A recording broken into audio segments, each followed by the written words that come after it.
दीपावली के इस 5 दिवसीय महापर्व के उपलक्ष्य में हमारे संस्थान में लक्ष्मी प्रदायक पूजन पैकेट उपलब्ध करवाया जा रहा है।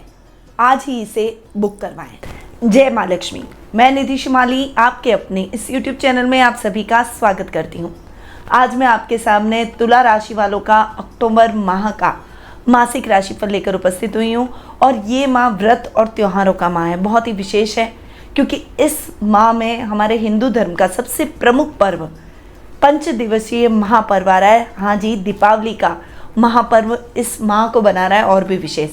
वैसे भी ये माह व्रत और त्योहारों का माह है क्योंकि इस माह में बहुत सारे व्रत और त्यौहार आते हैं। तो कौन से व्रत और त्यौहार इस माह में आ रहे हैं उसके बारे में जान लेते हैं। 2 अक्टूबर को महात्मा गांधी और लाल बहादुर शास्त्री जयंती मनाई जाएगी। 3 अक्टूबर को दुर्गाष्टमी का पर्व बड़ी धूमधाम से मनाया जाएगा। 4 अक्टूबर को महानवमी और विजयदशमी एक साथ आ रही है जो कि विजय के पर्व के रूप में मनाई जाएगी। 9 अक्टूबर को शरद पूर्णिमा का पर्व बड़ी धूमधाम से मनाया जाएगा। 13 अक्टूबर को करवा चौथ का पर्व सुहागिनें अपने सुहाग की लंबी उम्र की कामना के लिए मनाएंगी और 23 अक्टूबर को धनतेरस का पर्व मनाया जाएगा।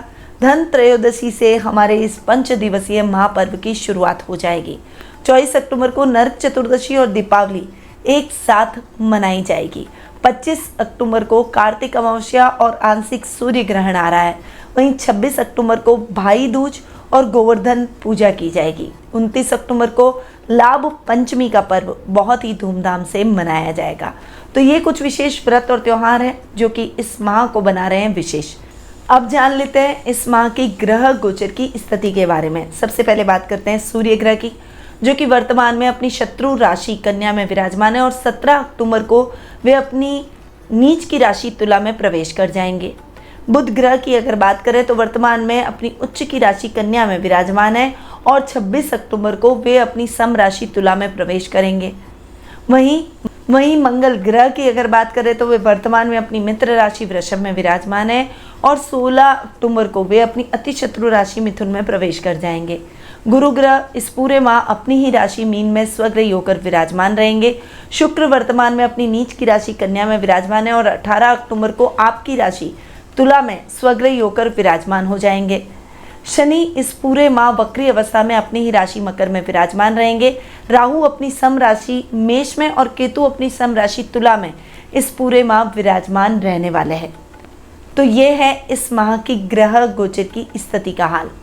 अब बढ़ते हैं आगे और शुरू करते हैं इस माह का मासिक राशिफल कि ये माह आपके लिए यानी तुला राशि वालों के लिए कैसा जाएगा। सबसे पहले आपको बता दूं कि ये जो मैं आपको राशिफल दे रही हूँ ये चंद्र गणनाओं पर आधारित है और आपकी राशि और लग्न दोनों के हिसाब से समान रूप से प्रभावशाली भी है। तो सबसे पहले आपकी राशि स्वामी की ही बात करते हैं। आपकी राशि स्वामी है शुक्र, जो कि अपने से 12वें माह की शुरुआत में जाकर बैठेंगे और 18 अक्टूबर तक वहीं पर ही विराजमान है, नीच के होकर विराजमान है। हालांकि बुध के साथ में नीच भंग योग का भी निर्माण हो रहा है, परंतु लग्नेश का नीच का होना थोड़ा सा आपको आलसी प्रवृत्ति का बनाएगा। परिवार के साथ में थोड़ा सा तालमेल सामंजस्य इस समय कम होगा। इस समय आपका डिस्ट्रैक्शन अधिक रहेगा, यानी अपने आप को तैयार करना, सजना संवरना, घूमना फिरना, इन सब चीज़ों में आपका ध्यान अधिक रहेगा।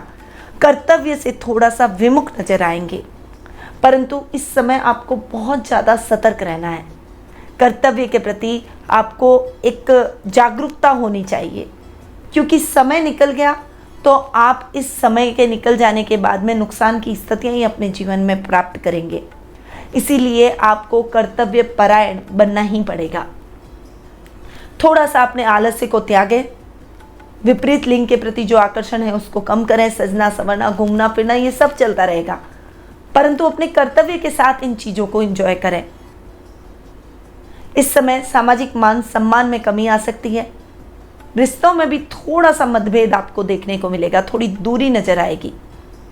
पर शुक्र चूंकि 18 अक्टूबर को आपकी राशि में आ जाएंगे, जब राशि स्वामी अपनी ही राशि में जाकर प्रवेश करेंगे तब स्थितियां धीरे धीरे सामान्य होने की तरफ अग्रसर होगी। पर पहले भी हम अगर सतर्क रहेंगे तो हम 18 तारीख तक का समय अच्छे से निकाल पाएंगे, वरना कई सारी समस्याएं एक साथ आपके जीवन में आ जाएगी। थोड़ा सा सतर्क होकर चलें, सावधानी के साथ अपने कार्यों को करें। पहले अपने कर्तव्य के प्रति परायण रहें। इस समय अपने काम के प्रति थोड़ी सी जागरूकता दिखाएं और 18 अक्टूबर के बाद आपकी मेहनत जो आपने पहले की है उसका यथेष्ट फल आपको जरूर प्राप्त होगा। उस समय का आप विशेष लाभ भी प्राप्त करते हुए दिखाई देंगे। अब शुक्र आपके द्वादश स्थान में जाकर बैठे हैं और अष्टम भाव के स्वामी है। अष्टम भाव का स्वामी अपने से पंचम बैठा, ठीक है, परंतु शुक्र नीच के होकर बैठे हैं। तो इस समय आपकी यात्राएं अधिक होगी, कर्ज की स्थितियां बन सकती है, वहीं गुप्त शत्रु उत्पन्न हो सकते हैं जो कि आपकी लापरवाही की वजह से आपके कार्यों में नुकसान की स्थितियां ला सकते हैं। इसीलिए बहुत ज़्यादा सोच समझकर अपने शत्रुओं से सावधान होकर आगे बढ़ना है। भावुकता में नहीं आना है। अजनबी पर भरोसा न करें। अपने आप पर भरोसा करते हुए अपने कार्यों को करने का प्रयास करें और खुद खड़े रहकर पूर्ण करें। अपनी गोपनीय बातों को किसी के साथ भी साझा न करें। गोपनीय दस्तावेजों को सुरक्षित स्थान पर रख लें, क्योंकि विरोधी आपके कार्यों में किसी न किसी प्रकार से दखल डाल सकते हैं। वहीं जब शुक्र लग्न के अंदर यानी आपकी राशि के अंदर आ जाएंगे, तब शुक्र अपने से षष्ठम जरूर बैठेंगे, परंतु स्वग्रही होकर बैठेंगे। तो इस समय आपके जो भी काम अटक से गए हैं वो काम द्रुत गति से पूर्ण होंगे। आपके कार्यों में आप अच्छे लाभ की परिस्थितियां भी आपको देखने को मिलेगी। कर्ज की स्थितियों से भी आपको मुक्ति मिल जाएगी। इस समय आपके सपने निश्चित रूप से पूर्ण होंगे। यात्राएं अधिक होगी, परंतु यात्राओं के उद्देश्य निश्चित रूप से पूर्ण होते हुए दिखाई देंगे। अब आते हैं आपके द्वितीय भाव पर। द्वितीय भाव की अगर बात करें, द्वितीय भाव के स्वामी हैं मंगल, जो कि अपने से सप्तम जाकर बैठे हैं और अपने ही घर को देख रहे हैं। धन भाव का स्वामी अपने से सप्तम जाके बैठा है और अपने ही घर को देख रहा है, बढ़िया। परंतु अष्टम भाव में मंगल बैठे हैं। अष्टम भाव के लिए तो मंगल का बैठना अच्छा है, क्योंकि मंगल खुद एक क्रूर ग्रह है, परंतु द्वितीय स्थान चूंकि धन का स्थान है, अतः धन की स्थितियां थोड़ी सी फ्लक्चुएशन से भरी रह सकती है। थोड़ा सा संभल कर आपको रहने की आवश्यकता है। गलत इन्वेस्टमेंट की वजह से आपको नुकसान की स्थितियां मिल सकती है। इस समय यात्राएं करते समय सावधानी रखनी है, सामान का ध्यान रखना है, वाहन चलाते समय सावधानी रखें और कुटुंब में तालमेल बनाकर चलें। तालमेल बिगड़ा तो बात और ज़्यादा बिगड़ सकती है। रिश्तों में माधुर्य बनाकर चलना बेहद आवश्यक है। ये रिश्तों की एकता को बढ़ा सकता है। अब मंगल चूंकि आपके सप्तम भाव के भी स्वामी हैं और सप्तमेश मंगल अपने से एक घर आगे जाकर बैठे हैं। अष्टम भाव में जरूर बैठे हैं, परंतु मंगल का अपने से एक घर आगे जाकर बैठना आपके जीवन साथी का सपोर्ट आपको दिलवाएगा। हालांकि आप इस समय मांगलिक भी हो रहे हैं, तो अपने क्रोध और आवेश पर आपको थोड़ा सा नियंत्रण रखना पड़ेगा। कोई भी कार्य जल्दबाजी में नहीं करना है, कोई डिसीजन जल्दबाजी में नहीं लेना है। हर समय हर व्यक्ति को कहाँ कैसे बोलना है, ये आपको थोड़ा सा केयरफुल होकर चलना पड़ेगा, वरना बने बनाए काम आप अपने बिगाड़ लेंगे। मंगल चूंकि 16 सितंबर को चेंज हो रहे हैं, आपके भाग्य स्थान में जा रहे हैं, तो धन भाव के स्वामी का अपने से अष्टम जाकर बैठना थोड़ा सा भाग्य को भी फ्लक्चुएट कर सकता है, परंतु सप्तम भाव का स्वामी अपने से तृतीय जाकर बैठा है, तो वो आपको ठीक ठाक रिजल्ट जरूर दे देंगे। जीवन साथी के नाम से अगर आप कोई भी इन्वेस्टमेंट करेंगे तो उसमें लाभ प्राप्त करेंगे। इस समय प्रॉपर्टी में भी आप इन्वेस्टमेंट कर सकते हैं। व्यापारी वर्ग के लिए ये समय सोच समझकर चलने का है। योजनाओं के प्रति पूरे जागरूक रहें, उस योजना के बारे में पूरी जांच पड़ताल करें, उसके बाद उस योजना में आगे बढ़ें। अब आते हैं तृतीय स्थान पर। तृतीय भाव के स्वामी हैं गुरु, जो कि आपके सप्तम भाव में स्वग्रही हो रहे हैं। तृतीय भाव के हिसाब से गुरु के रिजल्ट अच्छे मिलेंगे, क्योंकि तृतीय सपने से चतुर्थ जाकर बैठा है। इस समय गुरु आपको बहुत अच्छे और उत्तम परिणामों की प्राप्ति कराएंगे। पराक्रम को आप सही दिशा में इन्वेस्ट करेंगे। इस समय कई मित्रों का सर्कल आपका बन जाएगा। कुछ गणमान्य व्यक्ति भी आपके सर्कल में जुड़ते हुए दिखाई देंगे। राजनेताओं के साथ आपका उठना बैठना होगा और उनके साथ आपकी मित्रता और प्रगाढ़ हो जाएगी, जो कि आपको आपके बिजनेस में अच्छा लाभ दिलाएगी, आपके वर्क प्लेस पर आपको अच्छी उपलब्धियां और कई तरह के आपको फायदे दिलवाएगी। भाई बहनों के साथ भी आपकी ट्यूनिंग और भी अधिक बेहतर होगी। और जब परिवार हमारे साथ होता है तो वह व्यक्ति हर कठिनाई से लड़ सकता है। तो परिवार का भी आपको पूर्ण रूपेण साथ और सहयोग इस समय देखने को मिलेगा। गुरु चूंकि षष्ठम भाव में स्वग्रही होकर बैठा है और षष्ठमेश है, तो ये समय आपके स्वास्थ्य संबंधी समस्याओं के प्रति भी सतर्क आपको करवाएगा। थोड़ा सा आप अपनी हेल्थ के प्रति कॉन्शियस हो जाइए। इस समय योगा, मेडिटेशन, प्राणायाम, मॉर्निंग वॉक जो भी आप करते हैं, एक रूटीन आपका फॉलो होना चाहिए। खान पान का विशेष रूप से ध्यान रखें, वरना कोलेस्ट्रॉल से संबंधित, बीपी से संबंधित, थायराइड से संबंधित, गले से संबंधित, नाक से संबंधित, पेट से संबंधित प्रॉब्लम्स हो सकती है। और सबसे बड़ी समस्या वजन बढ़ना, जो कि अपने आप में बहुत बड़ी बीमारी है। एक बार वजन बढ़ गया तो कई प्रकार की समस्याएं हमारे जीवन में अपने आप एंटर कर जाती है। तो आपको अपने स्वास्थ्य के प्रति सतर्क रहना है। शत्रु पक्ष चाहकर भी आपका कुछ नहीं बिगाड़ पाएगा। इस समय आप बहुत पावरफुल पोजीशन में हैं। वहीं इस समय आप कोई भी काम हाथ में लेंगे तो उसे दमदार तरीके से पूर्ण करने का प्रयास करेंगे, और आपके प्रयास अगर आप सही तरीके से करेंगे तो निश्चित रूप से पूर्ण भी होंगे। इस समय गलत मित्रों की संगति से आप दूर हो जाएंगे। अच्छी आदतों को आप अपने जीवन में अपनाएंगे, गलत आदतों से आपको छुटकारा मिल जाएगा। ननियाल पक्ष से भी आपको आर्थिक सहायता इस समय जरूर देखने को मिलेगी। अब आते हैं आपके सुख स्थान पर। सुखेश शनि अपने ही घर में वक्री अवस्था में ही सही पर स्वग्रही होकर बैठे हैं। शश नामक महापुरुष योग भी आपकी कुंडली के लिए बना रहे हैं, क्योंकि केंद्र में बैठे। तो ये समय शनि के रिजल्ट आपको बहुत अच्छे देगा। आपके सुखों में वृद्धि होगी। इस समय कोई भूमि संबंधी विवाद है तो उसका निपटारा भी हो जाएगा। इस समय कोई प्रॉपर्टी अटकी हुई है आपकी, चाहे बेचने के लिए चाहे खरीदने के लिए, तो वो अटकाव की स्थितियां भी खत्म हो जाएगी। इस समय आपको अपने जन्म स्थान से अच्छा लाभ प्राप्त होगा। वहीं फाइनेंशियली आप अपने आप को बहुत स्ट्रांग महसूस करेंगे। घर में लग्जरियस आइटम्स की खरीदारी आप इस समय करते हुए दिखाई देंगे। अपने सुख सुविधा के संसाधनों को जुटाएंगे। अपने लेवल और सर्कल को बढ़ाने का प्रयास करेंगे। मां से भी आपको पूरा सपोर्ट मिलेगा। किसान वर्ग के लिए, चाहे वो खेती बाड़ी कर रहे हो, एग्रीकल्चर से जुड़े हुए हो, या फिर कोई किराने की दुकान हो, किराने के व्यापारी हो, उनके लिए ये समय बहुत शानदार है। वहीं दूध, डेयरी, पशुपालन या सब्जी से संबंधित जो लोग काम करते हैं उनके लिए भी ये समय बहुत ही अच्छा और उत्तम लाभ की स्थितियां दिलवाने वाला है। अब शनि चूंकि आपके पंचमेश में है, अपने से 12वें ही सही पर अपने ही घर में बैठे, हालांकि वक्री अवस्था में बैठे हैं, इसलिए विद्यार्थी वर्ग को परिश्रम अधिक करना पड़ेगा। शनि परिश्रम बहुत करवाएंगे, पर परिश्रम का आपको फल भी निश्चित रूप से प्राप्त होगा। इसलिए मेहनत करने में झिझकना है ही नहीं। जितनी अच्छी मेहनत करेंगे उतने ही उत्तम परिणामों की प्राप्ति आप इस समय कर पाएंगे। यह समय संतान से संबंधित समस्याओं को भी खत्म कर देगा। बच्चे आपको गौरवान्वित महसूस करवाएंगे। वहीं न्याय प्रक्रियाओं से जुड़े हुए लोगों के लिए यह समय बहुत ही अच्छा रहने वाला है। इस समय आप बहुत पावरफुल तरीके से अपनी प्रसिद्धि को बढ़ाते हुए दिखाई देंगे। करियर में ये टाइम पीरियड बहुत ही महत्वपूर्ण है। जितने अच्छे आपके प्रयास होंगे उतने ही उत्तम परिणाम आप प्राप्त करेंगे। अब आते हैं सीधा भाग्य स्थान पर। भाग्य स्थान की बात करें तो भाग्येश बुध 12th हाउस में बैठकर उच्च के हो रहे हैं। विदेशों से बहुत शानदार परिणाम आपको इस समय मिलेंगे।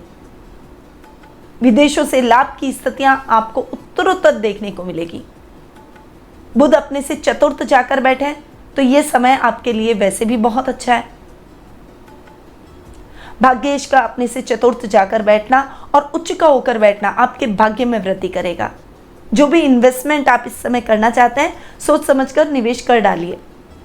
आपका निवेश आपके लिए सकारात्मक परिणाम जरूर लाएगा। आध्यात्मिक भावों से भरे रहेंगे। कोई बड़ा धार्मिक अनुष्ठान आप बन कर सकते हैं या फिर उस अनुष्ठान का हिस्सा बन सकते हैं।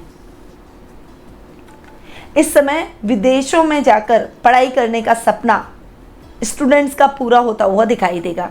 जो हायर एजुकेशन से जुड़े हुए हैं उनको मनचाहे कॉलेज में दाखिला मिल जाएगा, और जो युवक युवतियां बाहर जाकर नौकरी की तलाश कर रहे हैं, यानी आउट ऑफ इंडिया अब्रॉड में जाकर सेटल होना चाहते हैं या वहाँ नौकरी करना चाहते हैं, तो उनको भी कई अच्छे अवसर इस समय प्राप्त होंगे। यदि आप ऑलरेडी जॉब में हैं तो जॉब कंपनी की तरफ से आपके जॉब से आप बाहर जाएंगे और वहाँ आप अपने टैलेंट को दिखाते हुए दिखाई देंगे। अधूरे पड़े हुए काम फटाफट से पूर्ण हो जाएंगे, नए कार्य भी द्रुत गति से संपन्न होने की तरफ अग्रसर रहेंगे। विदेशी कंपनियों से बहुत अच्छा लाभ प्राप्त होगा, क्योंकि बुध 12th हाउस में ही उच्च चुके हैं।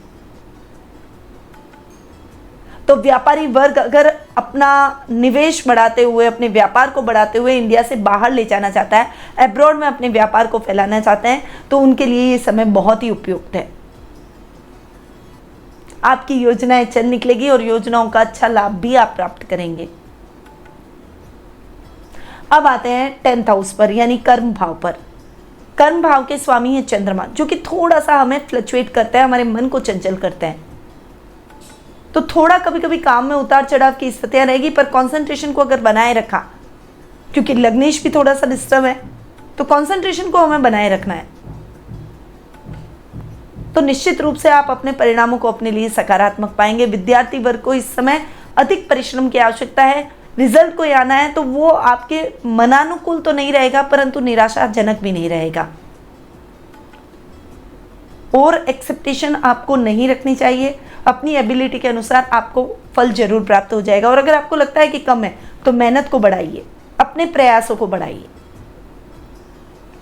पिता का साथ और सानिध्य आपको भरपूर देखने को मिलेगा। और वर्क प्लेस पर आपकी बॉन्डिंग आपके साथ के कर्मचारियों से बहुत अच्छी रहेगी। स्टाफ अगर आपका है, आप कोई व्यापार करते हैं, तो स्टाफ के साथ भी आपकी अंडरस्टैंडिंग अच्छी रहेगी, जिससे वो आपके लिए दौड़ दौड़ कर काम करेंगे, यानी वो अपनी मेहनत अच्छी करेंगे। और जब किसी के कर्मचारी किसी कंपनी को ऊपर उठाने का सोच ले, तो वो व्यक्ति और वो कंपनी निश्चित रूप से उन्नति के रास्ते तय करती है। तो ये समय भी आपके लिए ऐसा ही कुछ है। सब कुछ डिपेंड करता है आपके कर्म पर। अब आते हैं लाभ भाव पर। लाभेश अपने से एक घर आगे जाकर बैठा है, 12th हाउस में बैठा है। विदेशों से अचानक और अच्छा लाभ आपको प्राप्त हो सकता है, या फिर अगर आप कोई विदेशी कंपनियों में कुछ इन्वेस्टमेंट करते हैं तो निश्चित रूप से लाभ प्राप्त करेंगे। परंतु ये कार्य आपको 17 तारीख से पहले कर लेना है, क्योंकि 17 तारीख को सूर्य नीच के हो रहे हैं। आपकी राशि में आकर वो नीच के हो जाएंगे, तो परिस्थितियां विपरीत भी होगी। इन्वेस्टमेंट करते समय सोच समझकर निवेश करना पड़ेगा। लाभ की स्थितियां भी अटक कर मिलेगी, यानी लाभ तो होगा पर पैसा कहीं ना कहीं अटकेगा। वो आपके हाथ में पूरा लाभ नहीं आएगा, या फिर आपके अकाउंट में नहीं आएगा। इसलिए आपको जो भी महत्वपूर्ण कार्य करना है 17 अक्टूबर से पहले कर लीजिए। विशेषकर कुछ बड़ा निवेश करना है तो आपको सोच समझकर बढ़ना पड़ेगा आगे। बाकी सूर्य के थोड़े से मिक्स रिजल्ट आपको देखने को मिलेंगे। थोड़ा सा आपको संभल कर रहना है, गलत इन्वेस्टमेंट से बचना है। ना किसी से उधार ले, ना किसी को उधार दें। ये वादा आपको अपने आप से करना है, तब आप आराम से इस महीने को निकाल पाएंगे। तो ये था तुला राशि वालों का अक्टूबर माह का मासिक राशिफल, जो कि बहुत मिक्स रिजल्ट दे रहा है। अब आते हैं कुछ शुभ तारीखों पर। 1 से 3 तारीख, 6 से 12 तारीख, 15 से 22 तारीख और 25 से 30 तारीख। ये तारीखें आपके लिए बहुत ही महत्वपूर्ण है। इन तारीखों पर आप अपने कोई भी इंपॉर्टेंट काम कर सकते हैं। अब आ जाते हैं अशुभ तारीखों पर, जो कि ध्यान देने योग्य तारीखें हैं। वो है 4, 5, 13, 14, 23 से 24 और 31। ये तारीखें केयरफुल रहने की है। इस समय सोच समझकर अपने जीवन में आगे बढ़ें।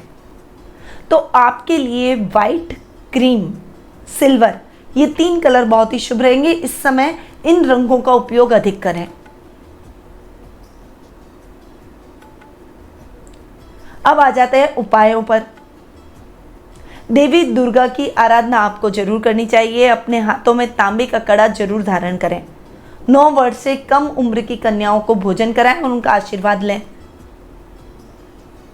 हरे मूंगे को भिगोकर हरे साबुत मूंग को भिगोकर पक्षियों को दाना डालें और लूले लंगड़े व्यक्तियों की सेवा जरूर करें, उन्हें कुछ कुछ दान जरूर करें। ये उपाय आपको करने हैं इस माह। परंतु यदि आप जन्म कुंडली के हिसाब से अपने जीवन की समस्याओं के लिए कुछ निवारण प्राप्त करना चाहते हैं या कुछ विशेष उपायों के बारे में जानना चाहते हैं, जन्म कुंडली में ग्रहों की परिस्थिति के बारे में जानना चाहते हैं, शनि की 7.5 ढैया के बारे में जानना चाहते हैं, या फिर और कोई प्रश्न आपके मन में चल रहा है, तो आप जन्म कुंडली के माध्यम से मुझसे कुंडली विश्लेषण का लाभ प्राप्त कर सकते हैं। टेलीफोनिक और पर्सनल मीट की सुविधा हमने आपके लिए कर रखी है। अधिक जानकारी के लिए स्क्रीन पे दिए गए नंबरों पर जरूर संपर्क करें। अब मैं अपनी वाणी को यहीं विराम देती हूँ। स्वस्थ रहिए, व्यस्त रहिए, मस्त रहिए और सदैव मुस्कुराते रहिए। जय श्री राधे कृष्णा।